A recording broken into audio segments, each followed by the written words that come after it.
Welcome to the How to Be Awesome at Your Job podcast, the show where brilliant professionals share how to sharpen the universal skills required to flourish at work. Enjoy more career fun, wins, meaning, and money with your host, Pete Makaitis.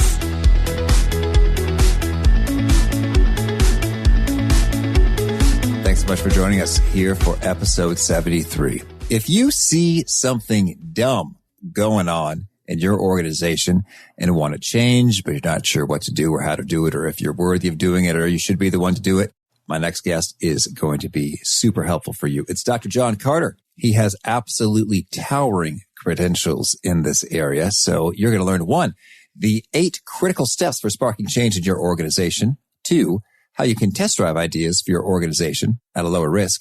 And 3, how to find inspiring mentors. So if you want to check out the show notes, the transcripts, the links to things mentioned, you'll find that over at awesomeatyourjob.com/ep73. So now a quick bit about John. Regarded by many as the worldwide authority on leadership and change, Dr. John Kotter is a New York Times bestselling author, award-winning business and management thought leader, business entrepreneur, inspirational speaker, and Harvard professor.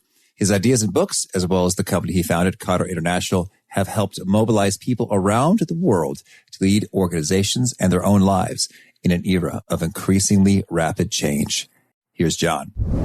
John, thanks so much for being here on the How to Be Awesome at Your Job podcast. My pleasure. I'd like to start off, first and foremost, it's just been fun in your email signature. I see again and again with the Kotter International, you've got a little penguin integrated into the logo.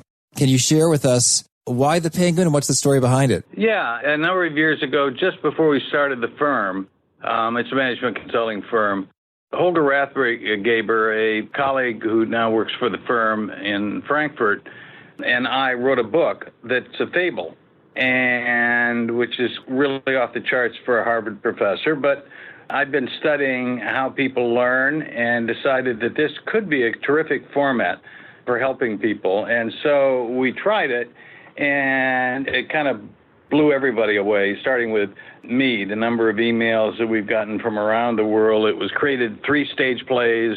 There are penguin or iceberg clubs all over the place in Africa and India.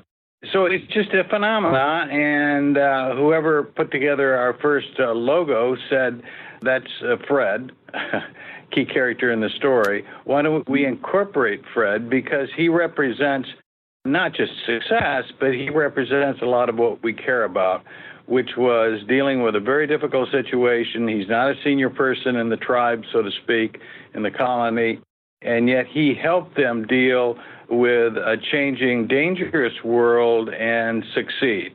And that's what we're all about. Millions leading, billions benefiting, and helping organizations, mostly corporations, but organizations everywhere that aren't very well equipped to do with that right now.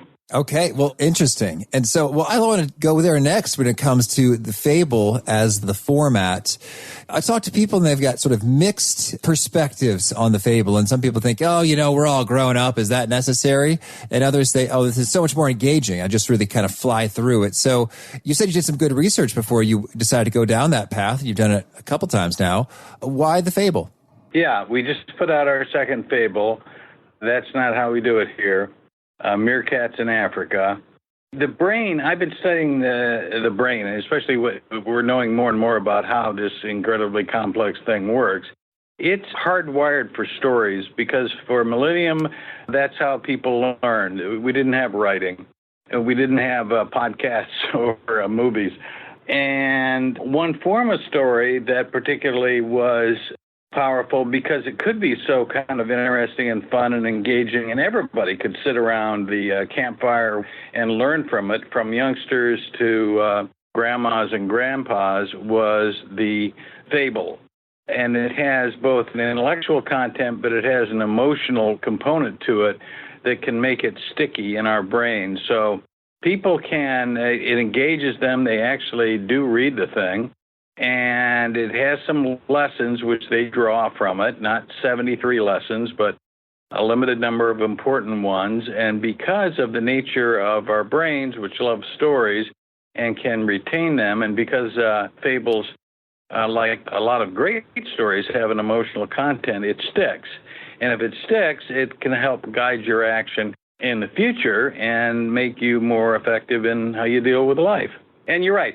There are a lot of people who are very well-educated people whose first reaction is this is beneath them. This is for children, which is a shame because a lot of those people, if they could kind of, have a couple of drinks and read a fable, would get a lot out of it. That's fun. Thank you. Well, there was a CEO of a major health organization, and he just sat down and read the entirety of a business fable over the course of a couple hours at this cocktail party. And so I thought, well, this is wild.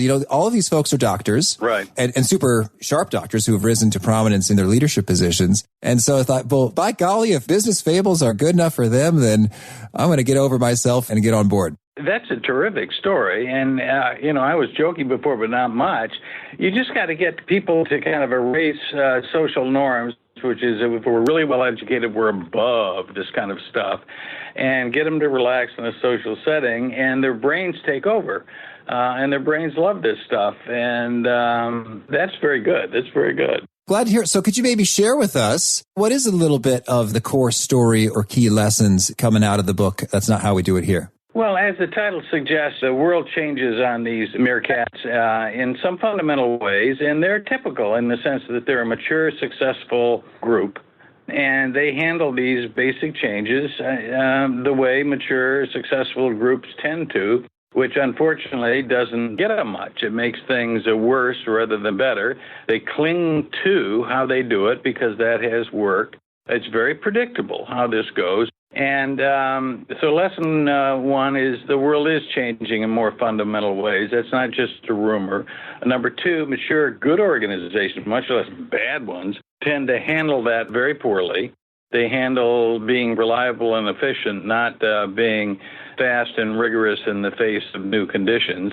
But I think a lot of us have I don't know if it's an idealistic notion that what we need are these really kind of cool, rapid, low policy and rule organizations, kind of like an internet startup. Mm-hmm. And if we could just turn our big mature businesses into that, well, that doesn't work either because those guys have some advantages and disadvantages. And what the world needs now is a combination of the two working together.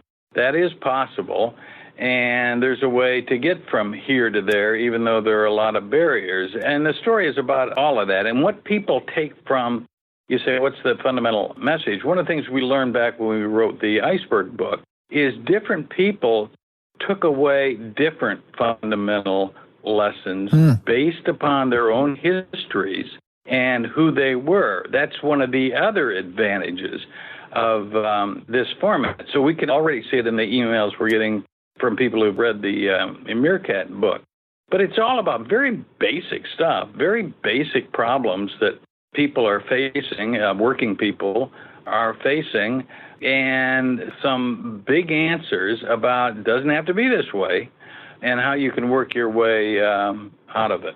Well, that's exactly where I want to go next. So you are kind of one of the world's leading authorities on change management stuff. And so it's an honor to have you. And thank you again. So I'd like to hear, you've got a bit of an 8-step process when it comes to making change happen. Could you give us a little bit of a march through that? This is all based on a lot of study of a lot of organizations over the years. We discovered that the people who were particularly good at taking on big initiatives and actually achieving them and in the right time frame and have them stick, managed to get a sense of urgency around the need for change up front, a very high sense of urgency, much higher than the complacency that you so often see in organizations. And then they put together a group of people who really were powerful enough or strong enough or competent enough to make something difficult happen. And those folks would, in light of the situation, clarify, okay, what is our vision of what we're trying to do? Communicate that in tons of different ways to help people understand it and to go beyond understanding, to actually buy into it. And then create conditions that would enable anybody that wants to grab that vision and run with it in their particular domain, that they are enabled to do it and they're inspired and motivated. that they actually get wins, not just energy and activity, but solid successes, and that this keeps up over a period of time. You don't just get a couple of successes, declare victory, and go home, but you keep kind of winning and winning and winning and winning until it's stable once again in a new configuration. You're actually doing something in a new way. That does work. That makes sense under the circumstances. And then actually paying attention to, let's make sure this is going to stick. Has it sunk in enough? Is it consistent with other ways we do things, or is it too dependent upon the current leader and he leaves and it's going to slide back to the way it was? So it's kind of what we call institutionalization. That process you find again and again and again when you find particularly successful changes in organizations. Thank you for that. Maybe could you walk us through an example here, starting with the urgency and all the way through institutionalizing the change in an organization? I imagine you have so many of them. So if I could be choosy, I might ask for something that changed the culture of a workplace such that it was less toxic and more helpful to employees. I don't know if I'm getting too specific, but if you have an example somewhere in that ballpark, kind of walking through how these 8 steps unfolded. Sure, I can think of one. So this is a work group within a larger organization, and I don't know where it started. I don't think it was even the department head who first jumped onto this, but somebody that reported to her that was relatively new in the organization who said, I can't believe it. We got some good people here, and it's not a bad company. Obviously, I wouldn't have joined if I thought otherwise. But I'm having trouble, getting out of my car in the morning in the parking lot, which means there's something wrong here. There's something about the culture of this group that is just creepy, and it's creepy. It doesn't make us feel good. It gets in the way because it doesn't make us feel good. I'm not the only person kind of sitting out in their car wondering if they should really get out and go into work. He started talking to some of his colleagues about this, didn't win overwhelming enthusiasm at first, but some other people, it's amazing, would say, you're right. So they start talking it up more and more. And at some point, the word reaches the department head, and they found some way to basically position it that it wasn't an attack on the bosses. It was more of a matter of, we've got some great people and we've got an opportunity to do so much more, we think, with this. Some history that goes far beyond anybody here has created what we are. That's normal. Why can't we create something that is really a terrific place to work, that makes people feel good, that makes people want to jump out of their cars and come in the morning? And I don't know how much the boss really believed this was a great idea, but she went along, and they started talking to other people, and a few other people got excited about this, and then they, again, with the boss's permission, 3 or 4 of them became the core group that drive this, not as a committee, and not as a project, because what they're really doing is helping provide leadership to make something happen. And they tried articulating, what do we mean more than what I've just told you here? What would to use your term, a non-toxic environment look like, which comes into the view of kind of vision? And they wrote something down, and they showed it to a few people, and then they kind of revised it until they started getting some people that says this would be good.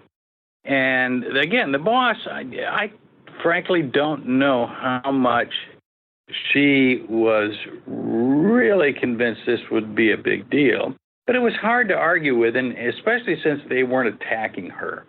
As, we got a problem, and obviously you're the boss, you're the idiot that created it.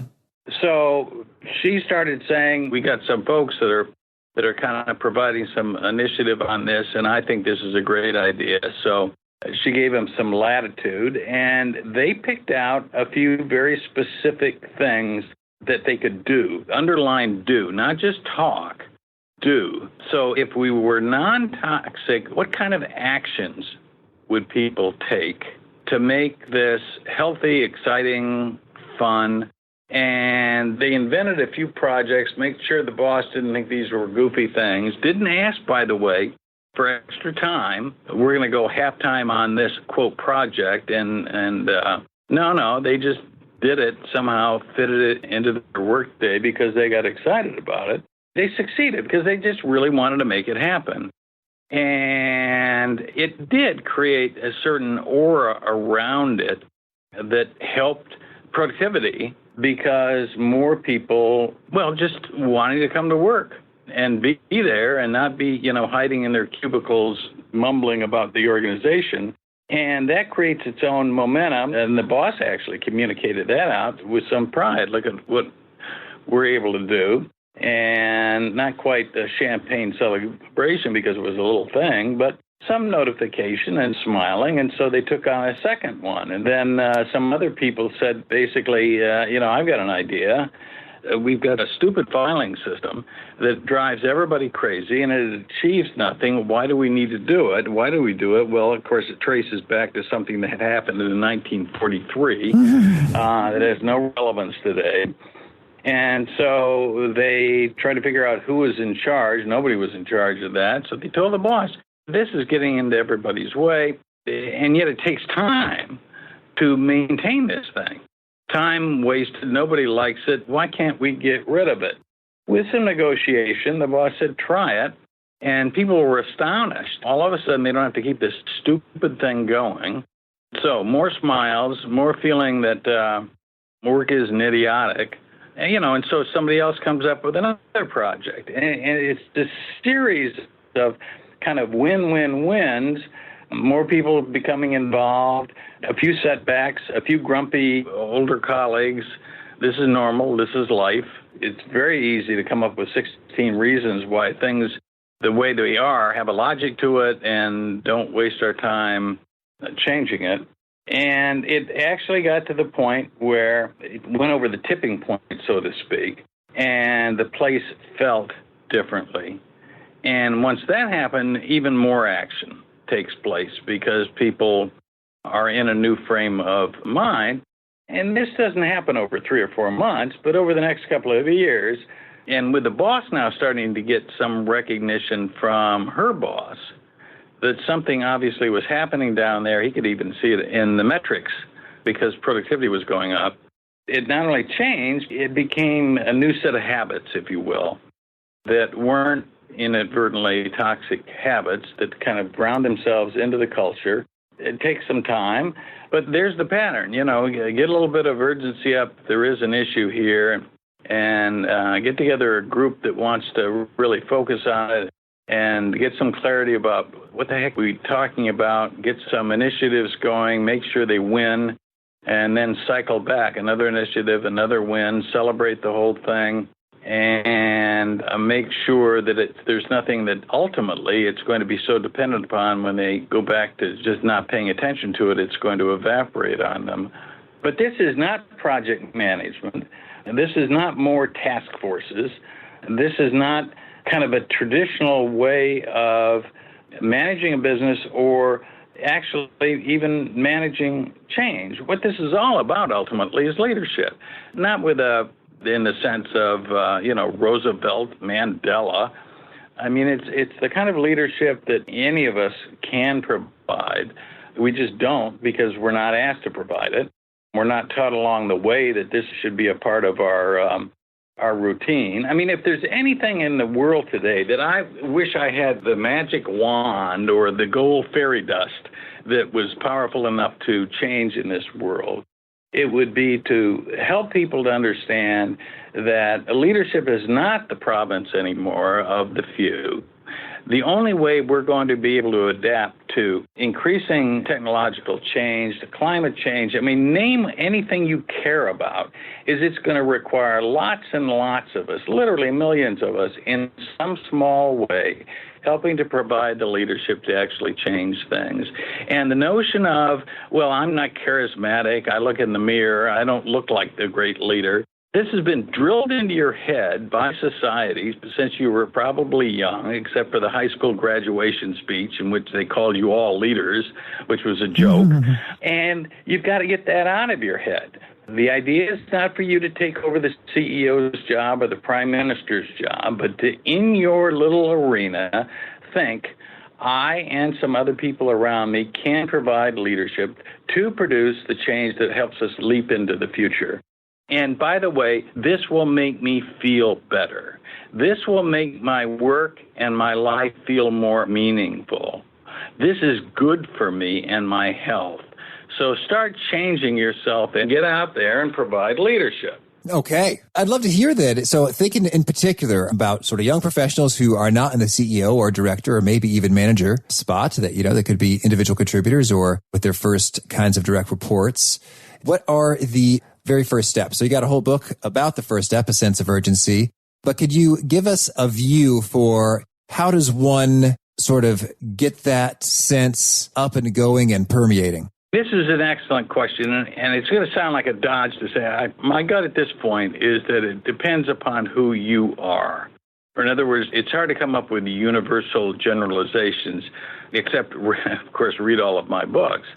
Besides that, where you are, the kind of organization you're in, the kind of job you're in, will probably make some difference in terms of an intelligent first step. Besides, just coming to grips psychologically with the fact that leadership is not just the job of the guy 2 levels or 4 levels up from you in an organization, that was a big lie that society pounded on all of us. And then it's a matter of, is trying something. There are some people, for example, that I've known over the years who have looked for opportunities outside of work first to test things out in a lower risk environment on some committee that is associated with their child's school. There are organizations that basically help people with public speaking, and you get a chance to both learn and then try some things out, because being able to talk in front of a group certainly helps you when you're trying to provide leadership, and a lot of us are just naturally nervous about that. Doing it outside of work, again, low risk. So that's one avenue that I have seen people try. Another avenue, of course, is to look around you in work and find somebody that you think, and it'll usually be above you in the hierarchy, but not always, that you find yourself saying, I'd follow this person about anywhere. Okay, then start watching them more carefully.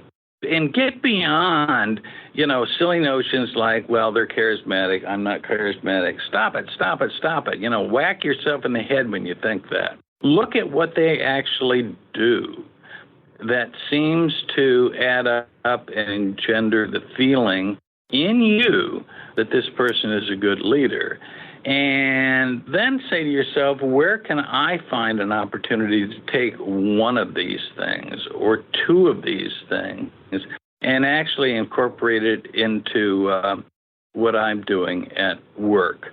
It's wonderful if you could actually find a person like that who could become a mentor, but a lot of people, that's just beyond their possibilities. But for some cases, I've seen that be a very important part of somebody's career. It's not just generic mentoring. It's mentoring around specifically how you can grow as a leader.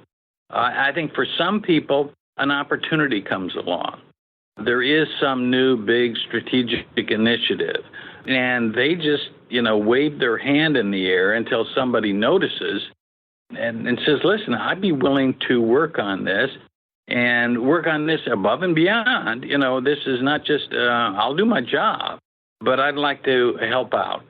And they talk their way in the door, and they use this thing which is already set up and designed for coming up with and executing some kind of a change, which is a natural setting for people to be demanded, essentially, that they provide some leadership, to start looking for opportunities in an environment where leadership is not being stomped down because it is a strategic initiative that's going to demand change.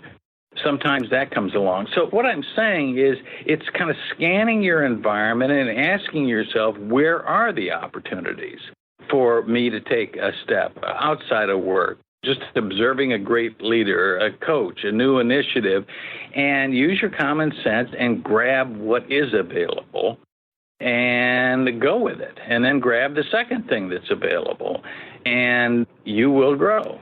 Okay, thank you. I'd love to maybe take about 1 minute or so to think about when it comes to sort of the internal emotional experience of this, whether you're initiating the change and doing some leading and frightened about it, or you're kind of receiving the change and just kind of annoyed or irritated, like, I think what we did before was just fine. What are some of your pro tips or research-based best practices in terms of doing that self-emotional management and flourishing amidst the changing environment? That's a very good question, because the reality is most of us at some level, even if we don't acknowledge it, when change is coming at us, there's at least a little piece of it that starts getting scared. Or if it's being imposed on us in really, really awful jackboot ways, we get anger, which doesn't necessarily direct us to be most effective. And one of the things that I try to do, probably not very effectively personally, is I talk to my wife. I mean, she knows me very well, and I say, this is what's happening, you know, am I helping? Am I not helping? Are there some things? And she will be very blunt, you know, yeah, no, John, you're being a jerk. And this isn't helping a lot. And you're probably being a jerk because it's pushing you out of your comfort zone. And yet what they're trying to do makes an awful lot of sense, at least the way you describe it. So it's not just relying, in my case, I'm saying, don't just rely on yourself, because some people are really good at that. They're really good at being reflective and seeing what's happening around them and what's happening inside of them and drawing good conclusions. A lot of us are not terrific. And if you can find somebody, it could be a good friend, somebody at work who's a really, really good friend. I mean, that's ideal. And being very candid about it. You know, this is what's happening. What do you see? How do you see me reacting? You know, is it obvious to you how I'm feeling? Is this driving me in a way that is healthy? I have found that at least to be very useful. Thank you. Before we shift gears and hear about some of your favorite things, is there anything else you just want to make sure that we get out there first? Just that it's almost trite to say that the world is changing to the point where I don't think we really understand it or do much about it. Because the reality is last week is not that much different than this week. And that's what we experience. Our experiences are rarely, unless something very dramatic happens, that there's enormous continuity. The best predictor of your behavior tomorrow, for example, is your behavior today. Mm-hmm. That's just what social psychologists have found. And it's tough sometimes to take a step back and see the broad sweep of things. You know, what has happened over the last 5 years. If we could, I think maybe not everybody, but almost all of us would discover that things are not only changing, but they're changing faster. And we've got to do something about that if we want to have a terrific career and a terrific life. With change comes opportunity. And maybe that's something that I haven't talked about here much. But once you get out of change as a potential source of hazard, or change that is a real threat, and start seeing it for what it also is whenever you shake things up, new opportunities appear. And a lot of the most successful people in the world, of course, are lucky, but they're lucky in that they're able to, not just that new opportunities came along, but they were able to see them when other people were not alert and let them slide by. So I would say start thinking more opportunities. Start letting your brain focus more with what one might call opportunity thinking, because they are out there. They are around you, even in crummy organizations and crummy jobs. In a changing world, you will find them, and that can be the beginning of an adventure which, trust me, is going to involve leadership, which you will learn more and more about, that can make a big difference in your life.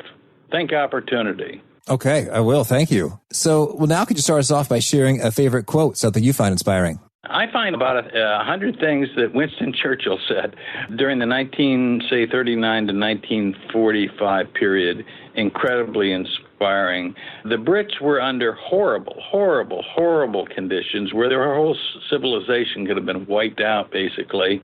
And he provided the leadership with lots and lots of other people that he kind of inspired into it to make what looked at times like something that was hopeless turn around, and they won. And it's easy to find Churchill quotes. Go into the internet and just put down Churchill quotations or something like that. And you'll find not one, but dozens of really cool things. If you've never done that, I urge you to do it. Okay, thank you. And how about favorite tool, something that you use often that boosts your effectiveness? If you took away my iPhone, I would probably crawl up into a small ball and die. Oh, okay. Well, we won't. And how about a favorite habit, a personal practice of yours that's been helpful? I stay on a pretty regular schedule in terms of getting up and going to bed. And I'm a morning person, so I get up very early, and I even do that on the weekends. And I go to bed at a regular time. And this one regimen had the funny feeling helps create a certain stability in a life that can be pretty unstable, especially when you're doing new things all the time. That helps me. Kind of an oddity. Maybe it's very personal, but that's for me. What would you say is the best place to find you if folks want to learn more and check out your stuff? Probably go to the Kotter International website. That's just one word. So K, not C, KOTTERINTER, etc., national.com. There is some cool stuff on there that isn't just trying to sell you anything. It's trying to help people understand what's going on these days. And it also has an easy way to get in contact with me. And my people will actually pass that on. They don't. So if you get an answer, it's not some junior staff person. It's actually me. Cool. Thank you. And do you have a parting challenge or call to action you'd issue to those seeking to be more awesome at their jobs? Well, it's a piece of advice, and I've already said it. I'm telling you, I've researched and thought about this a long time, that if you start thinking about yourself, that part of your life and part of your job and part of your responsibility as a parent or a friend is to help provide some leadership to situations that are changing more and more, you will get better at it, and it will make a difference, and it will make you feel better and life feel more meaningful, beyond what you can imagine right now. So I'm telling you, try it. Think, lead. I'm sold. Okay, thank you. Well, John, this has been so much fun. Thanks for taking the time, and I just hope you have tons of luck with Kotter International and your teaching and your books and all the cool things you're doing here. Well, I appreciate that. No matter where you are, there's some things you can do to make a bigger impact, to change things, get things going in some better, more positive directions. Again, if you want to check out the show notes, the transcript, the links to things mentioned, that's over at awesomeatyourjob.com/ep73.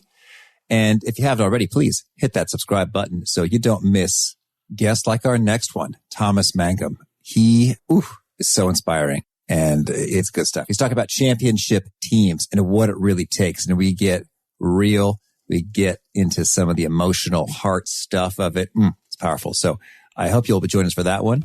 And until then, peace. Thanks for joining us for today's episode. To get the most out of this conversation, visit awesomeatyourjob.com to find today's show notes, transcript, and infographic summary cheat sheet. For more entertaining professional skill sharpening, be sure to subscribe to catch the next episode of How to Be Awesome at Your Job.